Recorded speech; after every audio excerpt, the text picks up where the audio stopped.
ஈஸியான mango chilli mojito எப்படி செய்கிறதுன்னு பார்க்கலாமா? ரொம்ப சிம்பிளுங்க. ஃபஸ்ட்டு மேங்கோ பல்ப் எடுத்துக்கோங்க. ஒரு 3 ஸ்பூன் எடுத்திருக்கேன், ஒரு டம்ளருக்காக. நெக்ஸ்ட் ஒரு கிளாஸில் பல்ப் ஆட் பண்ணிக்கலாம். 2 ஸ்பூன் இதில் ஆட் பண்ணுறேன். உங்களுக்கு மேங்கோ ஃப்ளேவர் நிறையா வேணும்னா இன்னும் கொஞ்சம் ஆட் பண்ணிக்கலாம். இப்போ நெக்ஸ்ட் வந்து லெமன் ஃபுல்லாக வச்சுக்கோங்க. இந்த மாதிரி ஸ்ப்ரெட் பண்ணிக்கோங்க, லெமன் ஃப்ளேவர் தெரியறதுக்காக. நெக்ஸ்ட் ஒரு பிளேட்டில் சில்லி பவுடரும் சால்ட்டும் ஆட் பண்ணியிருக்கேன். இந்த மாதிரி டிசைனுக்காக பண்ணுறேன். டேஸ்ட்டும் நல்லாயிருக்கும், சாப்பிடும்போது சில்லி டேஸ்ட்டு உங்களுக்கு வரும்.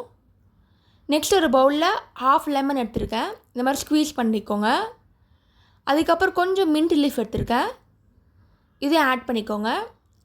இப்போ வந்து லைட்டாக இடிச்சிக்கோங்க, ரொம்ப இல்லை, லைட்டாக அந்த ஜூஸ் இறங்கினா போதும்.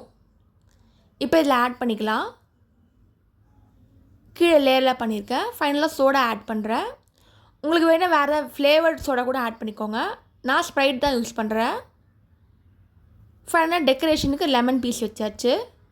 ஈஸியான மேங்கோ சில்லி மொஜிட்டோ ரெடி ஆகிடுச்சு. நீங்களும் ட்ரை பண்ணி பார்த்துட்டு எப்படி இருக்குன்னு சொல்லுங்கள். தேங்க்ஸ் ஃபார் வாட்சிங்.